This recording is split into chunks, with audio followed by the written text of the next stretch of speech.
Welcome back to another episode of Two Jews, 10 Opinions. I'm Levi Diamato. And I'm Ailee Shanes. And today we are joined by a special guest, Linzee Zalta. She works in the Jewish nonprofit world, and she's a published writer across pieces published in the Allgemeiner, Times of Israel. So, Linzee, thank you so much for being here with us today. Yeah, thank you so much for having me. I'm excited. And can you just give me a very broad question to start, but can you just let me know, like, how you got into this world and like getting interested about anti-Semitism, anti-Zionism, what led you down this path that you're on right now? Definitely. So I grew up in a really Jewish town called Great Neck in Long Island. And I was always more so of a rebellious kid, kind of wanted to be off the beaten path, off the derech, as they say. So when I got into the university space, I first attended SUNY New Paltz. And although I was on the Shabbos House board and I did some Jewish activities, I kind of wanted to push myself away from it because I felt like it was in some way an identity that was imposed on me rather than something I could really discover for myself. Then I transferred to SUNY New Paltz, which is another state university in New York. And it was my junior year. And that's when we saw different pockets of anti-Semitism on campus happening, specifically in the form of anti-Zionism. And I was driving home from a different part of the town, and all of a sudden I see a huge bumper sticker of a character, kind of like the sports team character that is like peeing on the sports team that you don't like. Like, let's say that if you're a Yankees fan, then it will like pee on the Mets. And basically, it was that little cartoon character, but it was peeing on the state of Israel. And it was a huge bumper sticker. Like, imagine the back window of a Jeep. That's exactly what it was on. And all of a sudden, this was in 2022. I declared my major in sociology.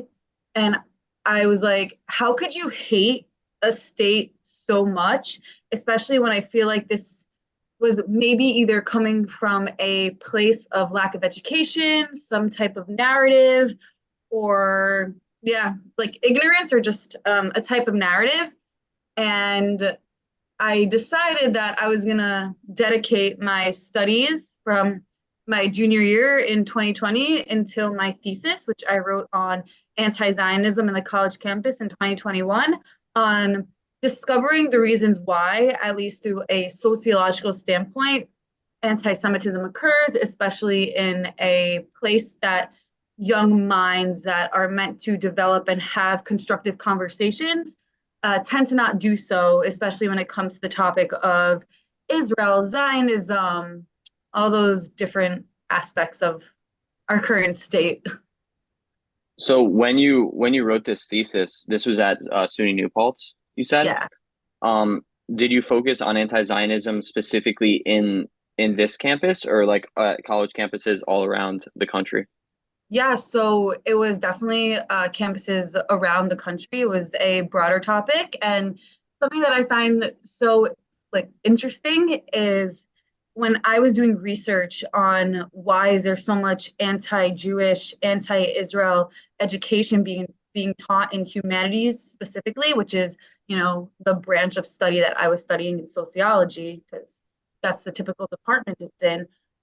In 2021, I actually found out about Qatari funds being donated to the different university spaces. And so when the October 7th happened about 2 years later, and I feel like people started to really learn about the money being donated from these countries in 2024-ish, like early 2024, I was like, damn, I knew that 3 years ago. And like, finally, something's happening with that information. So I thought that was really interesting. Got you. Hmm.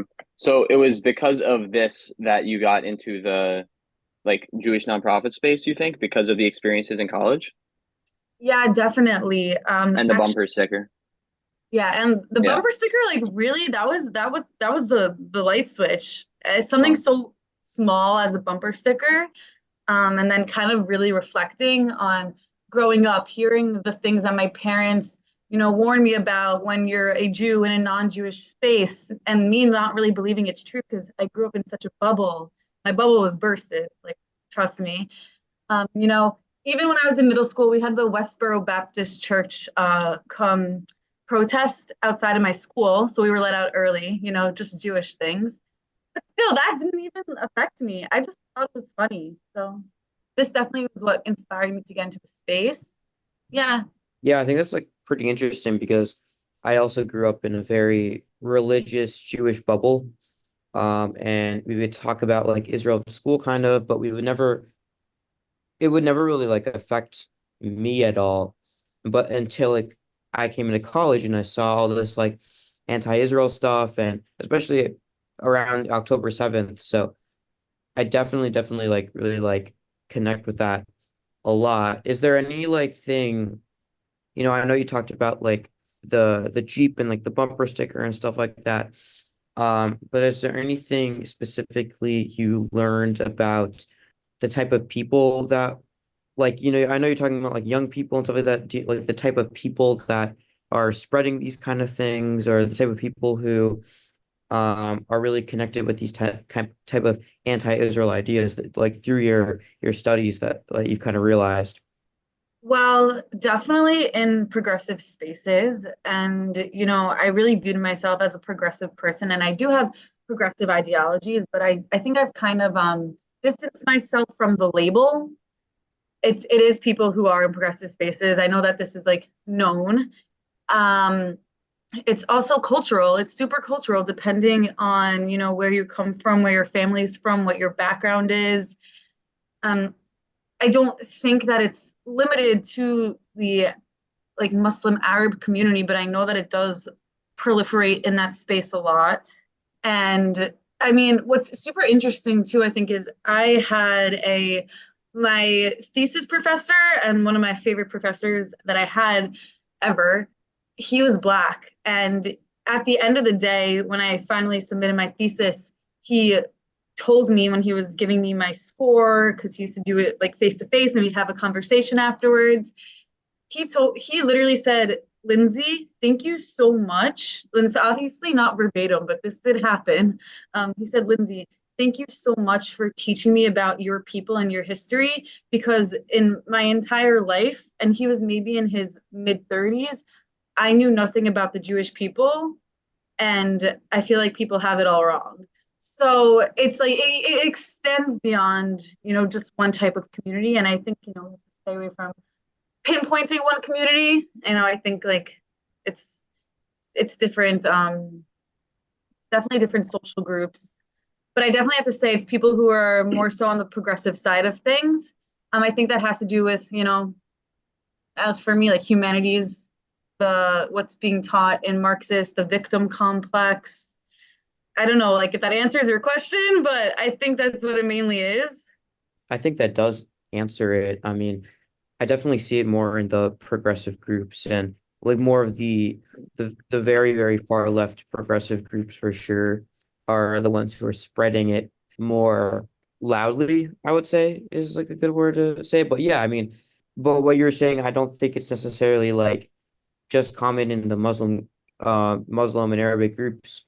It's weird because if anything, I think most of the people at these protests and stuff like that are not Muslim or not Arabic. I mean, and that could be mostly because of Muslim and Arabic populations are proportionately a lot smaller than all these other groups, but I definitely think it's very interesting how it's not really like you can't really sum it down to one specific type of person or type of group. Yeah, no, exactly. And that's exactly what I was saying. And I was trying to refrain from, because you see these white people spreading it everywhere.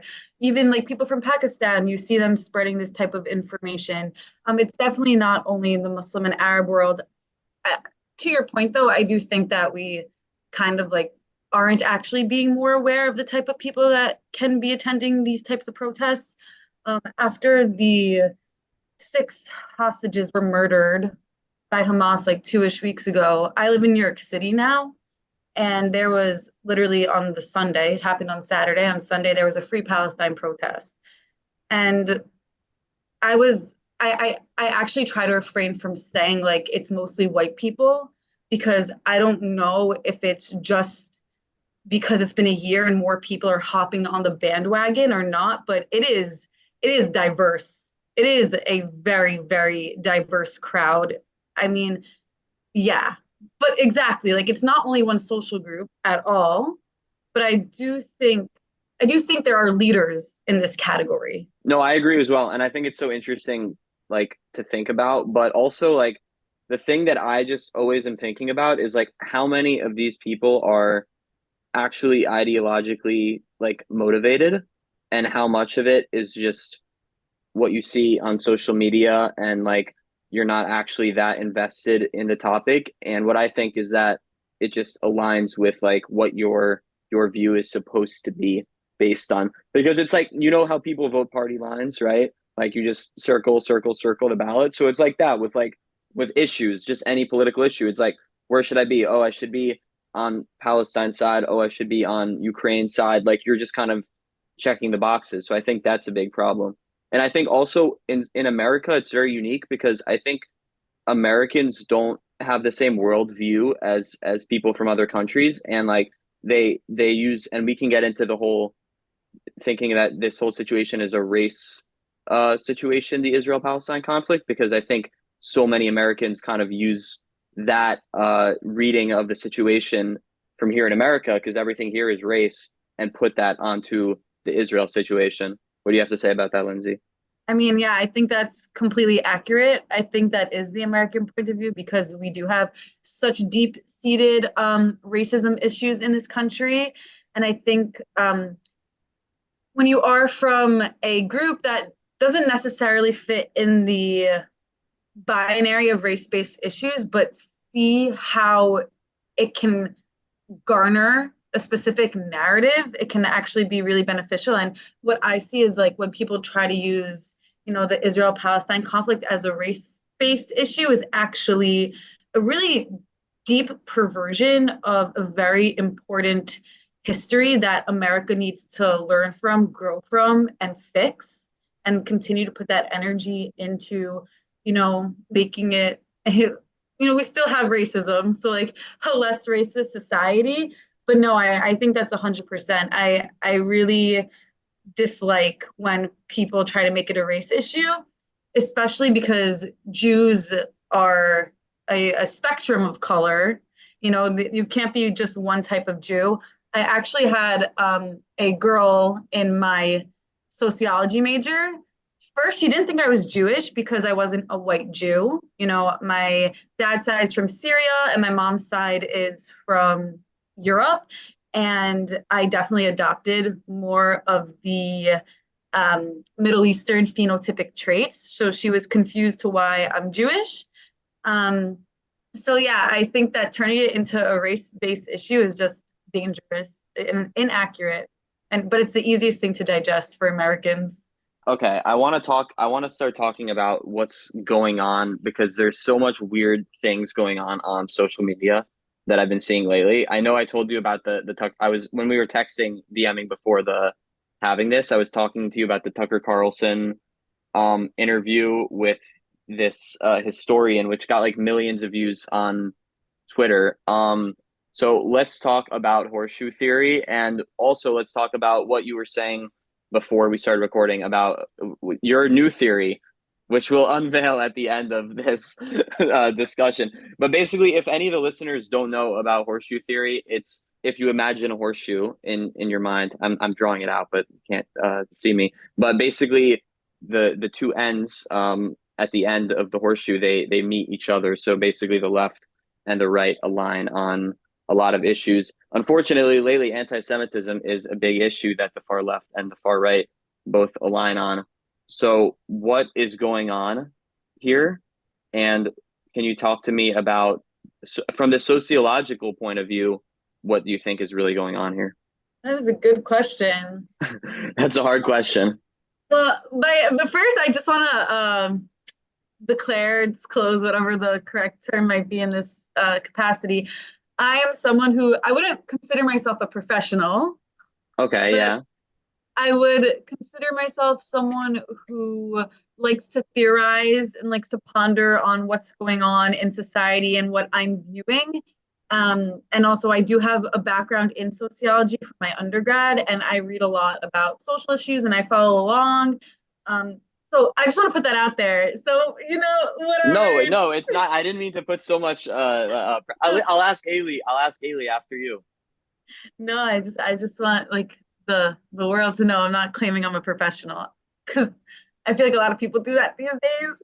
Um, That's something so else too. yeah, what I see going on is a lot of polarization, a lot of extremism through the media because media companies know that if they put the most extreme content out there and people can relate to it, they will gain more money. I think this is like an entire hate for profit scheme. I think like the companies know exactly what they are doing, and there's very little regulations when it comes to media, especially at the place we're at today, where this rapid pacing of media, like, and what is free speech when it comes to the media, and what limits can we put on people? Will that be helpful? Will that be harmful? Like, there's just so much going on right now that, I mean, I don't think I'm answering your question, but what I do think is there definitely in the future, in the near future, needs to be a lot of legal discussions on what's actually going on social media and how we can kind of Mm, create some type of regulation that doesn't um, impede on the freedoms that we have, at least in the United States. I think that's like a really a new and important type of legal theory that we have to start discussing and start highlighting because when you have a phone in front of your face and you see things, whether they're 100% true or not, that will keep, and I see it happening with me too. Not as extreme because I know that I can brush it off. It starts to make your views more extreme. It hollows you out from the real world and what's going on. And I think just like technology is being so pushed that when people say social media isn't real life, I tend to sometimes disagree with them a little bit because I feel like we are becoming more of a media-based society. So, mm. I don't know. I don't know if that answered your question. Yeah. No, no. I mean, and I also think like you can, if you're scrolling so much, I know that it's called doom scrolling. And if you're scrolling the phone and just looking at Twitter or whatever, you will see so many posts and you may not even understand that they're affecting you, but they actually are affecting you. And I think that's where things start to get freaky also with the algorithms because I really don't know what's going on. And on my phone, I see the craziest, most anti-Semitic stuff ever. And it has been I mean, maybe I'm just imagining it, but I think there's definitely been a huge increase in anti-Semitic content on social media in the or on Twitter specific or X in the past like 2 years or so.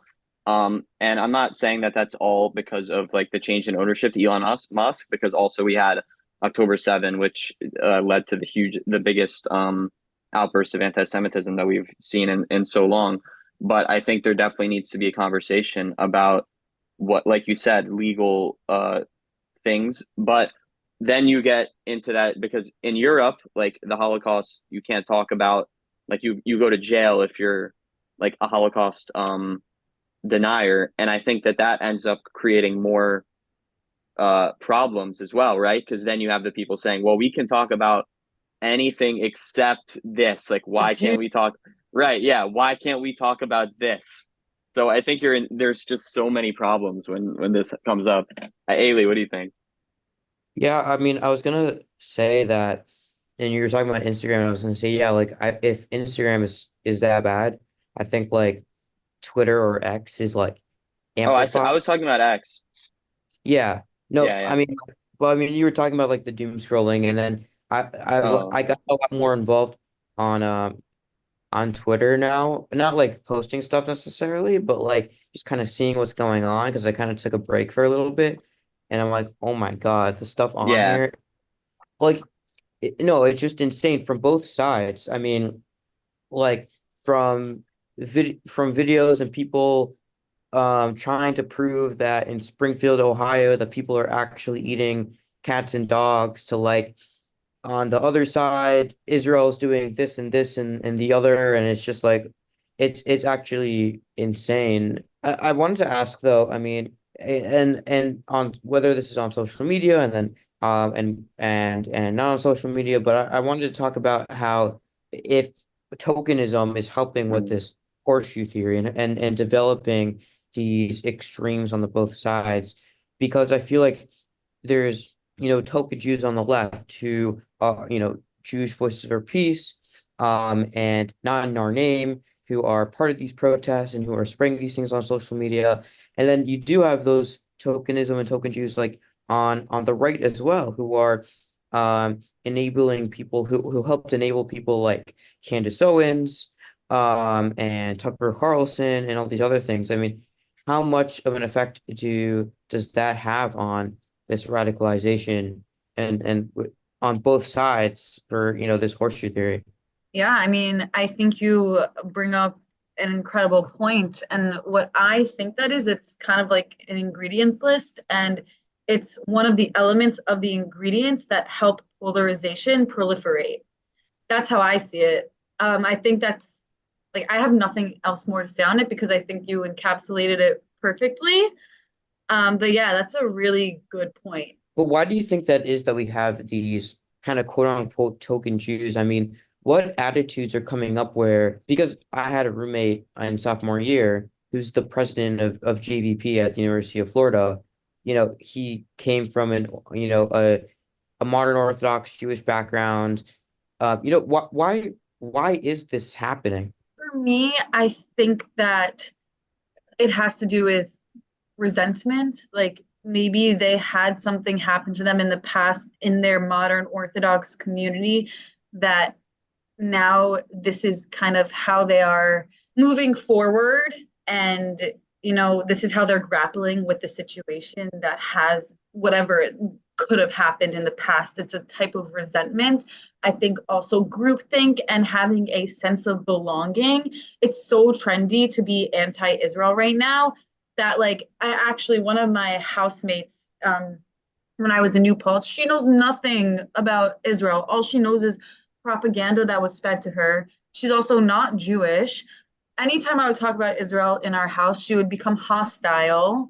And she is like the definition of social justice warrior. And I know people don't like using that term, but it's true. And like she wants to follow in the footsteps of AOC.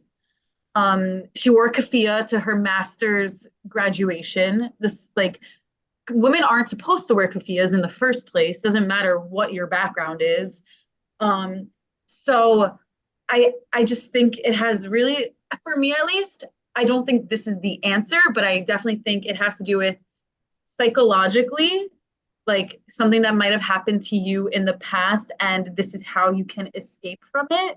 Because I kind of saw that with myself, but then I was like, I really had my aha wake up moment. Because like being known as that Jew isn't fun, especially because people have, all these conspiratorial thoughts about Jewish people. So kind of like distancing yourself from being Jewish. And then the second thing, I think it's a sense of belonging, and it's just so trendy. And especially because we live in a world of fast social media and kind of creating these groups, it's like you want to feel a sense of belonging. So you're going to hop on the bandwagon. Oh, and then it also, another element I think is that the concept of morality is like people don't understand what that means anymore. And I think like people think that if you just have this certain belief where you aren't really educated on the background of it, you want to become moral. And okay, also, I'm so sorry I'm going on a tangent right now, but I feel like people who have low self-esteem and low self-image and lack building their resilience and confidence, they tend to be the people who want to feel morally superior because it's kind of like a band-aid to the wound. And I'm sorry if this is kind of like an inappropriate thing to say, but as Levi mentioned, I have these like theories and like I try to title these theories that I come up with. I like to call it the horniness for morality. people are so desperate to feel something and feel like they're doing something beneficial to society because inside they're hurting. So they're just so thirsty to feel like a moral individual. I hope that makes sense. No, absolutely. I think that like Um, these are kind of thoughts that I've always had, but I could never like wrap my mind around why that is. But I think you're like summing it up, and I think you're tackling it very, very well and really getting to the point of why that's happening because I I feel like I was kind of in your boat. Like I grew up in a very religious background, going to like yeshiva and stuff like that, and I kind of wanted to, kind of escape from that and do my own thing, right? And I, come from a very progressive mindset, and I was kind of feeling like that kind of way that I wanted to be that Jew who had these beliefs and that, you know, I kind of had to stop myself in a way because I feel like it's very unhealthy to have that mindset, if that makes sense. So I think you really, really kind of encapsulated it exactly how we were all trying to encapsulate it, if that makes sense. Thank you. That means a lot to me because sometimes, I mean, you can ask Levi. He spends a lot of time with me over the summer. Um, I sometimes I can like just go off and I don't really mean to, and then I'm like, is what I'm saying even making sense? Like, do I sound crazy? So yeah, no, I think we all have those moments. Like when you start talking, like you're at the end, you're just like, did that even like make sense? But usually it did. Usually it does make sense. No, you. 100% made sense. Thank you. Okay, wait, going off of the theories, I wanted to hear about vortex theory. Oh, yes. So I recently had this thought that is actually an offshoot of the horseshoe theory, which is one of my favorite political theories. And I love when people try to disprove horseshoe theory. Like I've seen things on the internet where people are like, horseshoe theory doesn't exist, but then maybe you just don't want to like look in a mirror. So basically what the warped vortex theory is it's still very new. All my theories are very new. I'm still young, still getting started. Yeah, yeah. So You have yeah, more theories than a lot of people do before the age of 30. you know what I learned? So right now I'm reading originals by Adam Grant, and what something I really love that he said is like original ideas come from other ideas. So it made me feel better about like offshooting my own theories from theories that have come before me. But like even in like a human structure way, that makes sense. Like your generation from that generation to Of this course. generation. So anyways, so the warped vortex theory is the reason why it's an offshoot of the horseshoe theory is kind of because like I think horseshoe theory tends to do with American politics, and although it does have to do with like where you stand in American politics, it's not like well, I guess you know what? Yeah, no. Yeah, no. Yeah, it's not going into like how the right and the left, the extremes right and the left can be the same. It's more so like looking into the extremes themselves. So, for example, you have the far left who in America think, well, in America, I hope that they are fighting for women's rights and that they got really into the whole woman life freedom movement that was countering what's going on in Iran. And they just like, they want to believe that they stand for women's rights. But at the same time, they are in a whole other universe because they are standing behind people who are murdering women for taking off their hijabs in their countries in the Middle East. So it's like they're cheering on terror proxies run by the Iranian government, but in America, they're like fighting for women's rights. I didn't really explain this well, so I apologize. Like I'm hearing myself now. I think I need to just like You're basically saying that like why these people are supporting these issues at home, and yet when they look outwardly, they're taking, I guess, hypocritical positions yes, on other things. exactly. And they're so far gone in their belief system that like it's not like they're looking in a mirror because if they're looking in a mirror, they'll be reflecting at themselves. I guess like maybe kind of explaining why I chose like warped vortex versus like Hmm. looking into a mirror is because when you look into a mirror, you have the opportunity for self-reflection. and you really see yourself. But when you're going into a vortex, it's like you're in a whole other type of universe that it's so like 180 that it doesn't even matter to look at yourself for self-reflection. Like the facts don't matter, the realities don't matter. You're in a completely different world. So that's why I chose like a vortex rather than a mirror. Um, but I'm looking on my Instagram account, the one that like I'm whatever. Oh, I'm not. we'll plug it at the Yeah, end. that's why I'm like Yeah. not worried about that. But when you're editing this, maybe Yeah. sound biting it or whatever, you know. Yeah. So basically, I wrote like an example of the warped vortex would be in Iran, women are being arrested, assaulted, and mutilated because they're protesting sexist enforced laws. For example, face and head covering, you know, all that stuff. But in America, the same people who think that they're chanting for women life freedom are celebrating the Iranian proxies in Iran for like attacking Israel, basically. Yeah. And I think that this is there are a good amount of people like this.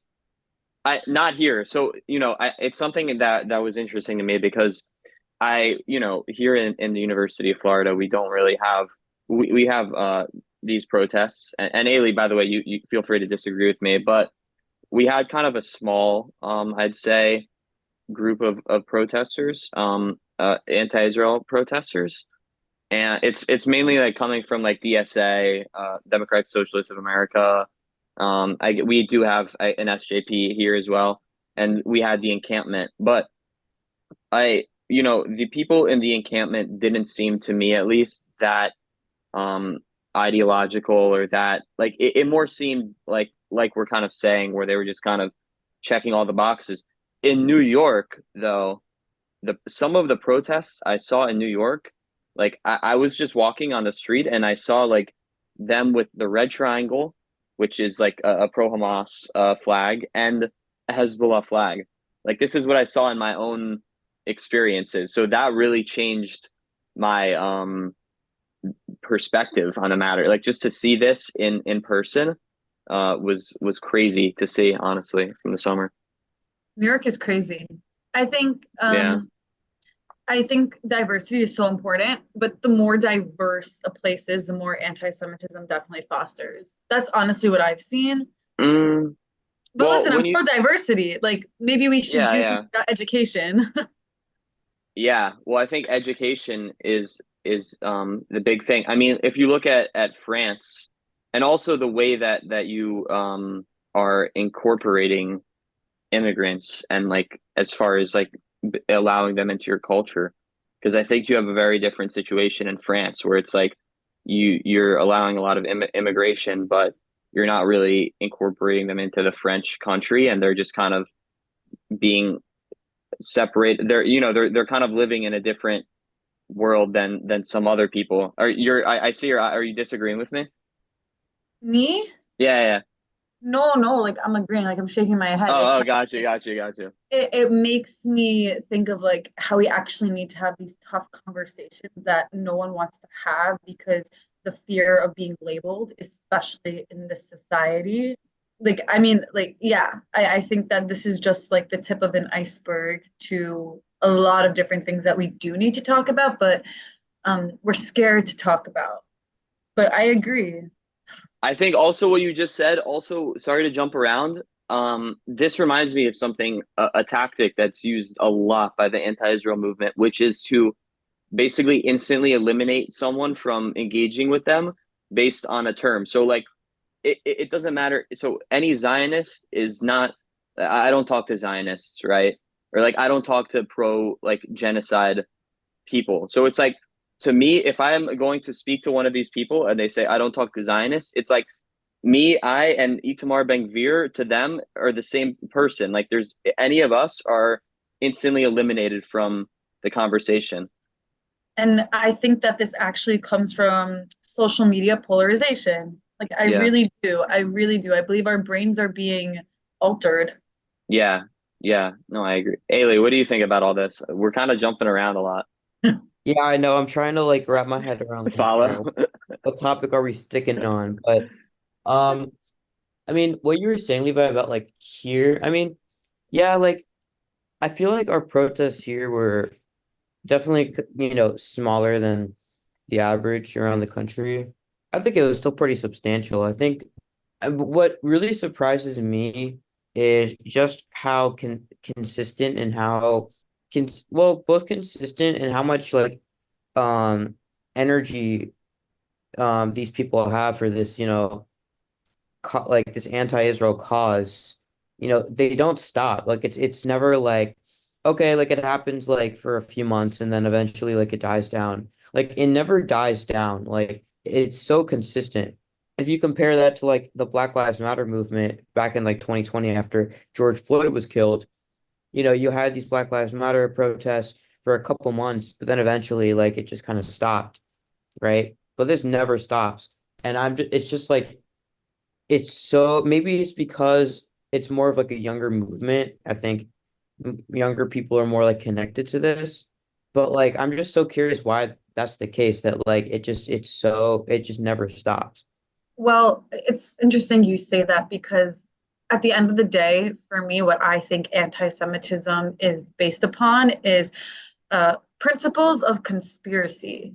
So, like, it doesn't matter how anti-Semitism shows itself in the world, it will always be based on an element of conspiracy. And conspiracy, especially when people are driven to believe the conspiracy, is very mental.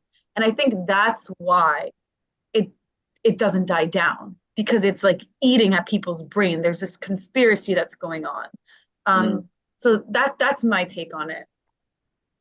Yeah, I think because one could just say like that it'll eventually die out when the war ends because this does happen. I mean, we're in a this one is unlike any of the other situations with like an Israel Palestine flare up, but in the past, there have been protests for a few months and then usually just dies out. I think you're onto something when you talk about the conspiracy because I think even if there was like a ceasefire tomorrow and the war like completely ended, I think you would still see there's all these theories about we're even seeing the Zionist occupied government conspiracy. This is something that like honestly talking about horseshoe theory, and sorry I'm jumping around so much.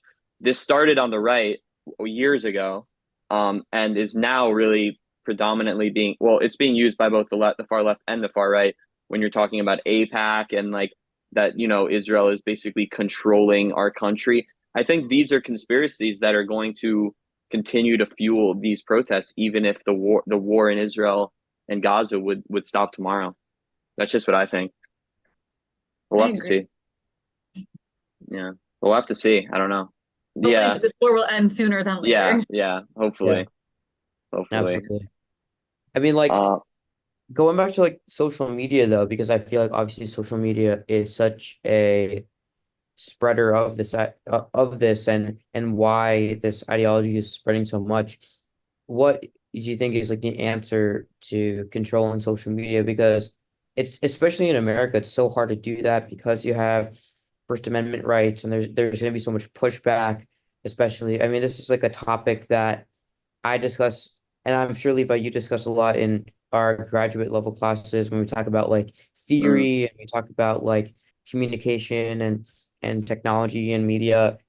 Do you think there will ever be a world where social media will be regulated in that these type of ideologies and these types of uh you know messages aren't spread as quickly and as broadly? I honestly, I mean, I think about it a lot, and I think I still just need to think about it. Honestly, it's something that I just think about a lot. I'm actually in the process of applying to law school. And the whole I think I always wanted to be a lawyer, but like I never really knew that I wanted to be a lawyer, and then I needed different life experience to show me that I want to be a lawyer. And I had a professor in my law and social issues class, and we had to read a book called Freedom for the Thought We Hate by Anthony Lewis. And mm, everyone should read that book. It's a book on the First Amendment. It's an incredible book. I literally bought it so I could read it again. And and this is why I'm mentioning this story because it has to do with the First Amendment. And I think that this entire thing is a First Amendment issue. I think that the protests on campus are a First Amendment issue. I think that like Title VI, even though I think it is under the First Amendment, I don't know if that's like the way to really go about things, but this is something we can get into the future. Definitely not for this podcast episode. Um, but long story short, we wrote, we were told to write an essay on the First Amendment, and my professor came up to me after class and he asked me if I wanted to be a lawyer based off of the essay that I wrote about the First Amendment.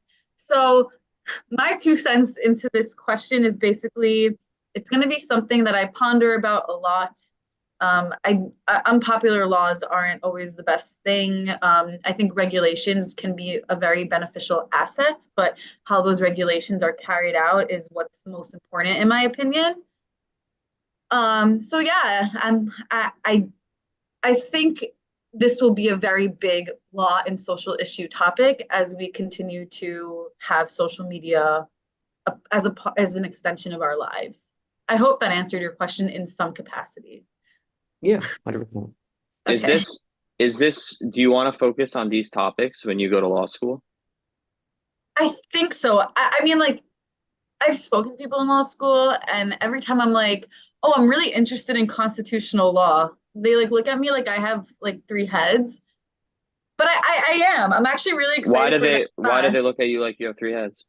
because Is that everyone's like like, not a popular, like most people are going into what, business law and yeah, but people are like, "Ugh, it's so boring. And I'm like, how could uh it be boring? Like all it is, I don't know if this is true, but what I assume it to be is looking at our Constitution and kind of theorizing on the theories. And I love doing that. So, and writing about the theories. I don't know. I've never been to law school yet. I'm going to be the first one yeah. to go to I law mean, school. I So, think it's also interesting to me because you also have to try to interpret the Constitution based on what the founders were trying to what their intent was.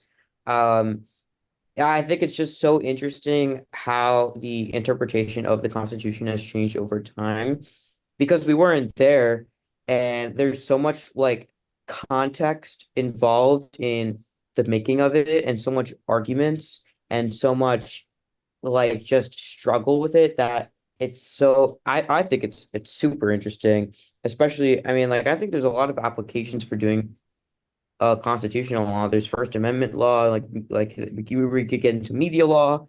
So I just think it's super fascinating. International law, like international politics law would be interesting. True. yeah, I definitely, those are what I'm definitely more interested in public sector. Got you. Got you. Hmm. So I didn't even, congratulations on this art. I never read this article from May 8th, 2024 about the new Macklemore music video.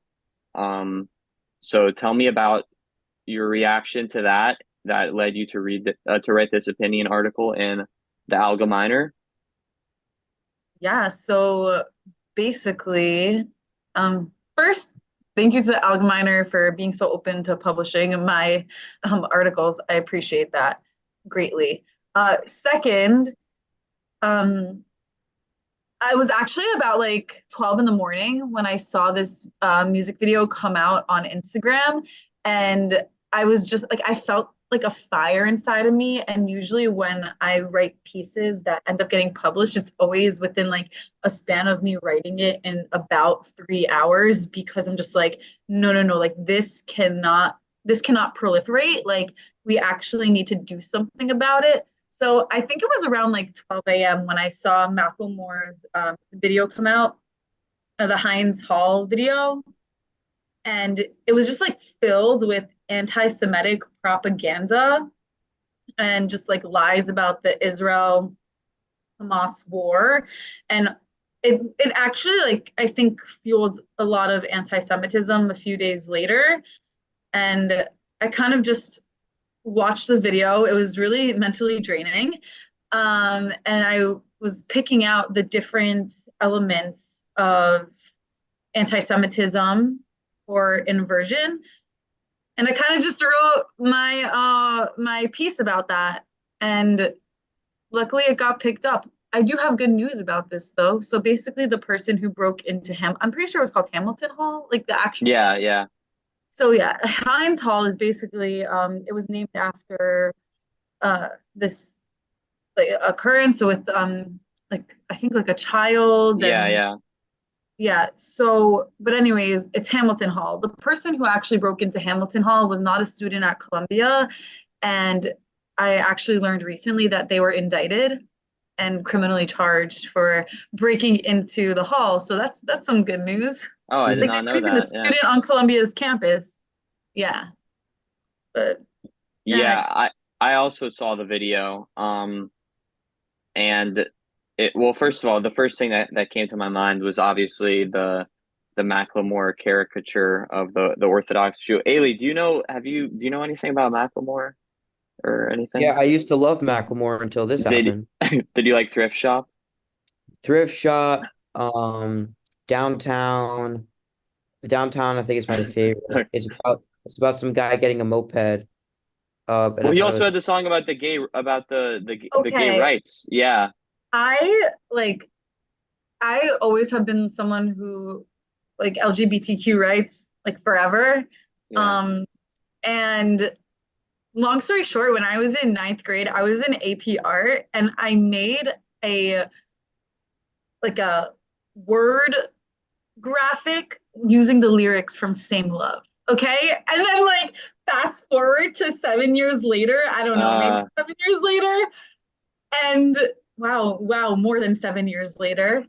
And I'm like writing an article basically saying Macklemore is an anti-Semite. So that's yeah, how things age like milk.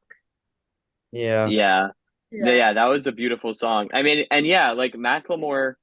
Um, I do remember the video, and there were I forget. I mean, you cover it all in the article, so I would recommend everyone to just listen to this article. But yeah, so I guess that's a good transition to end with the Holocaust fetishization. So yeah, So basically, in a nutshell, it's another theory that I'm working on. And basically, the International Holocaust Remembrance Alliance have definitions for Holocaust, um, distortion. granted. Yeah, Sorry. Yeah. no, go say it. No, I thought are you talking about the IHRA definition of anti-Semitism? Yes, that's what I meant. Okay, So got you. yes, no, No, thank you're good. Yeah.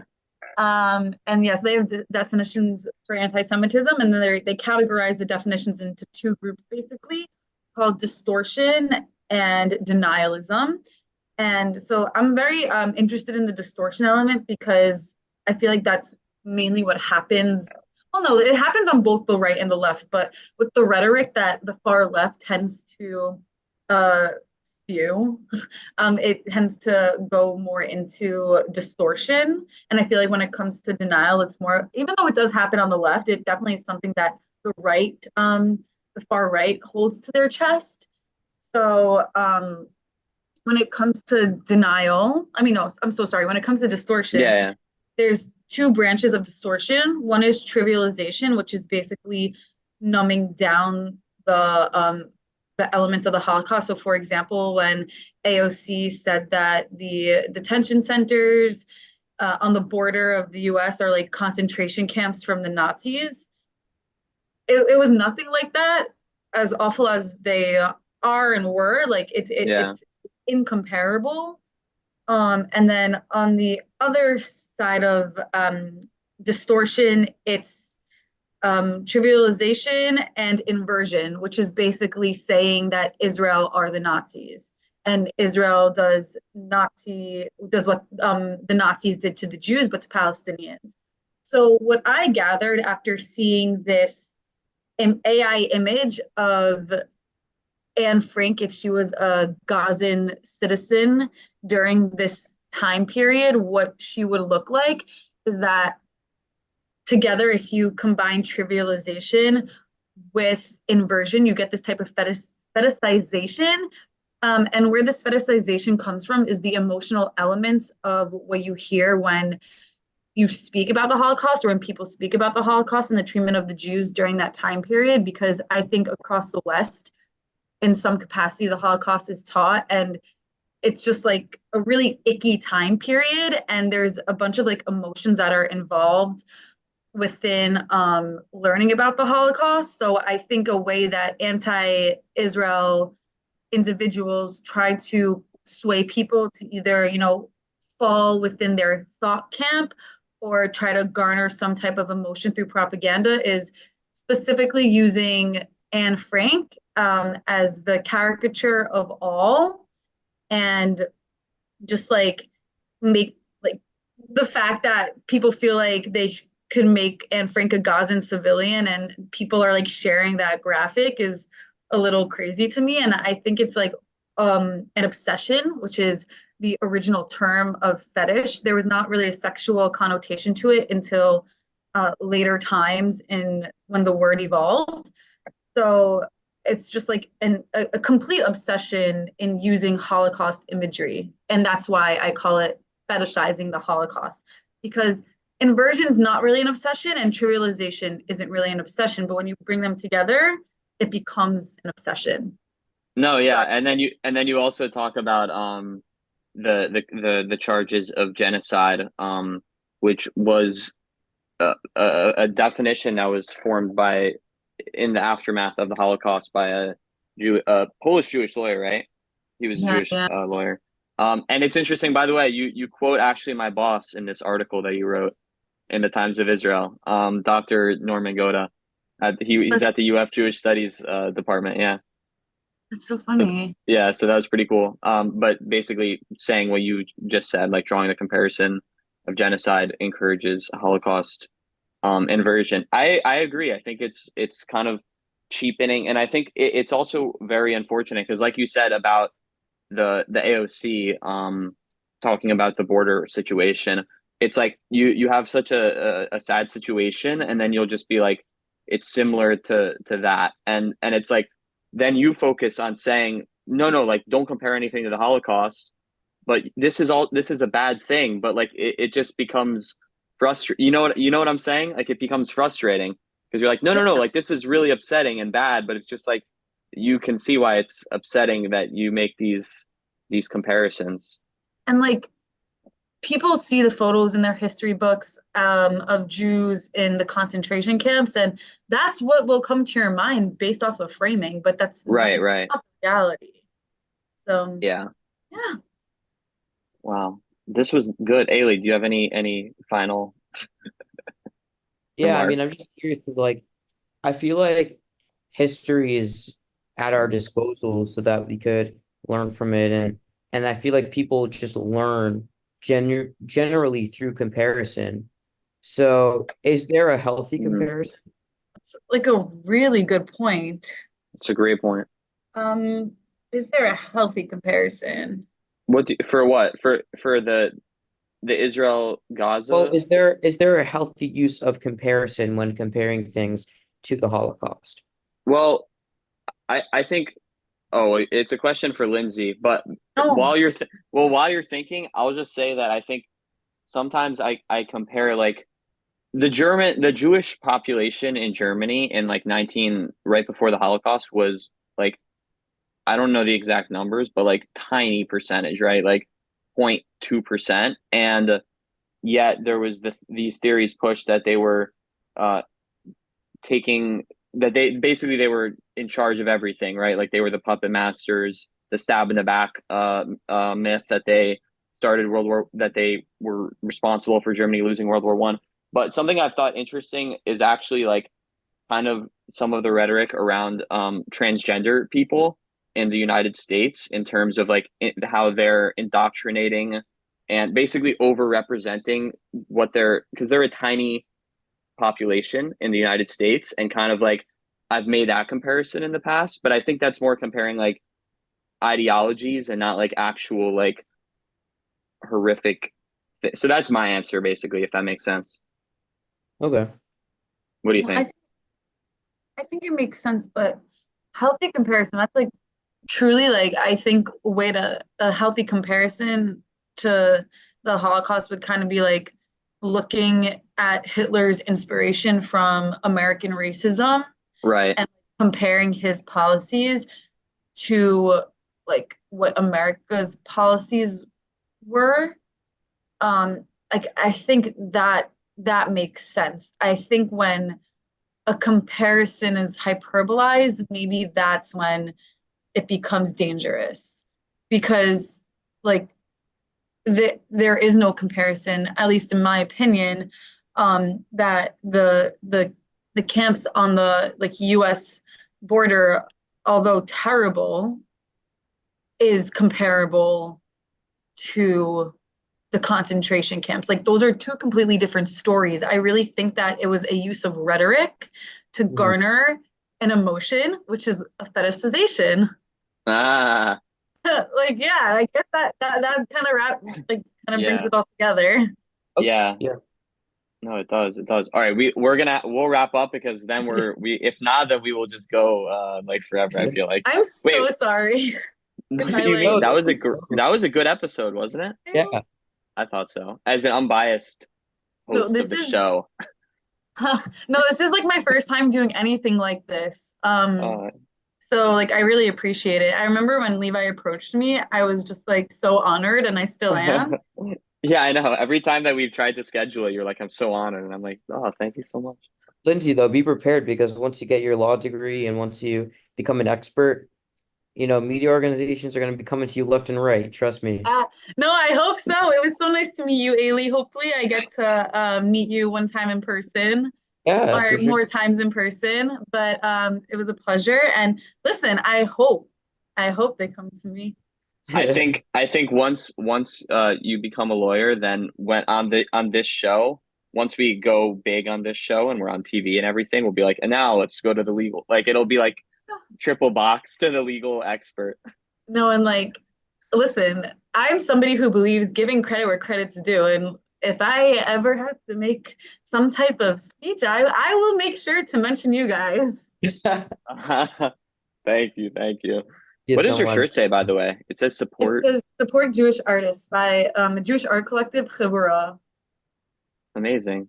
Okay, so you can follow me on no, I'm kidding, but like this Instagram account that I'm starting to try to grow is called The Reasoned Rants. Um, and I think my Substack is linked in there, so follow along. Great. All right, Thank thank you you so so much. much.